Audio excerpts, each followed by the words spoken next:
entender um pouquinho, antes da gente falar sobre vício, antes da gente falar de qualquer tipo de padrão de comportamento, eu queria perguntar pra você, como é que é a sua perspectiva como especialista do quanto a pornografia cresceu nos últimos anos? Até março esse, acho que de começo já é um baita tema pra gente conversar aí, né? Se a gente pegar os anos 2000, então a gente tá em 2023, se a gente pegar os anos 2000, ali 2004, 2005, a gente tem um boom de um tipo de pornografia bem diferente. Eu sou de 94, você é de que ano? 87. Você é de 87.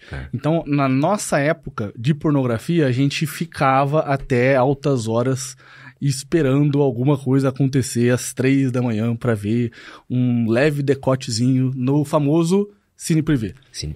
Eu sou de outra vibe, eu sou do Sexta Sexy, que passava na Band. Isso é outro, isso é mais velho ainda. Esse é mais velho ainda, tô ligado. A gente é de uma era em que existia uma espécie de caçada, ou entre aspas, uma espécie de expectativa pra ter algum conteúdo erótico. Então a gente ficava esperando meia-noite, 1h, 2, 3 horas da manhã, a gente criava essa expectativa. O que aconteceu ali nos anos 2004, 2005, 2006?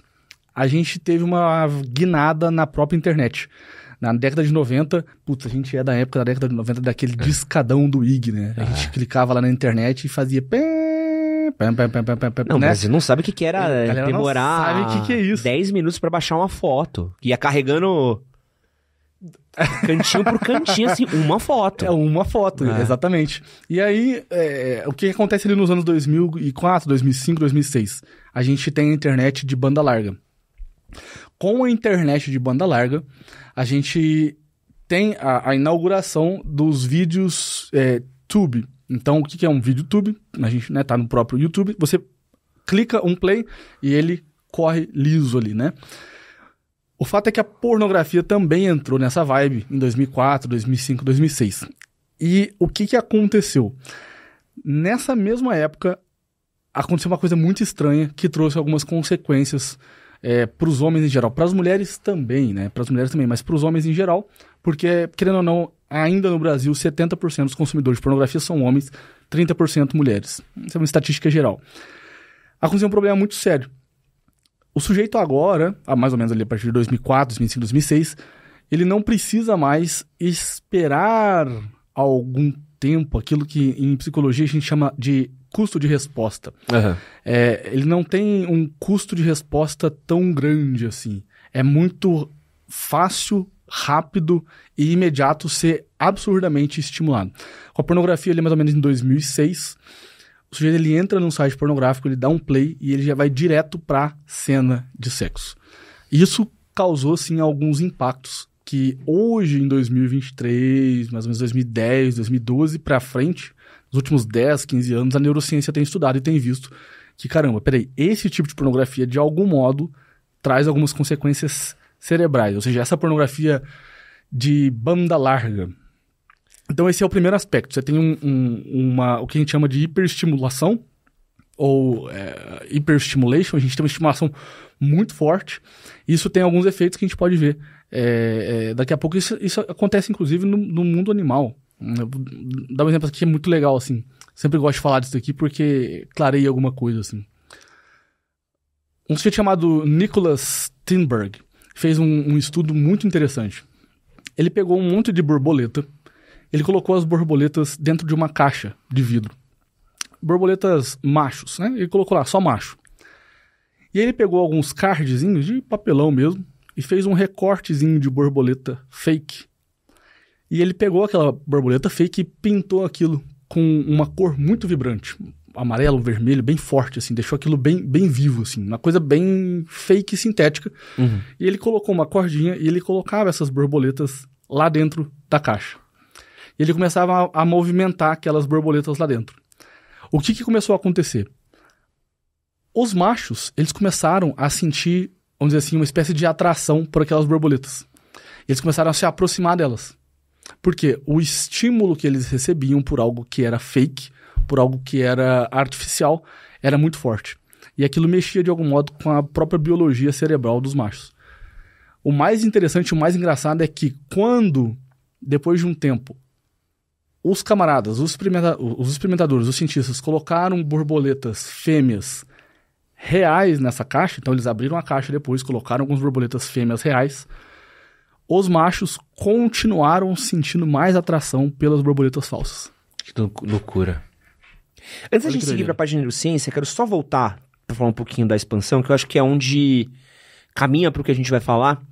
E acho que tem um ponto, e queria também entender um pouco da sua visão, que a gente teve uma mudança do mercado de pornografia muito grande também, né? Eu acho que a gente estava... se você pensar 12 anos atrás, foi quando eu criei o projeto aqui do Manual. Tinha ainda grandes produtoras de filmes eróticos, você tinha Brasileirinhas, você tinha Butchman, você tinha isso, e era tudo que meio que polarizado ainda. Ainda eram essas pequenas empresas sim. Que faziam parte do conteúdo. Era um mercado grande, mas ainda não era um mercado tão grande quanto é hoje. O que eu sinto é que agora foi muito pulverizado a produção de material erótico. Então, se você entrar no Pornhub hoje, você vê que é quase como se fosse um canal no YouTube. Então, cada criadora tem o seu canal onde ela pode produzir infinitos materiais. Então, se você tinha uma produtora que precisava de estúdio, tempo de cada pessoa, hoje você tem uma garota que tem um quarto dela, que ela pode fazer quantos vídeos ela quiser. Então, você acaba tendo uma oferta muito maior de conteúdo.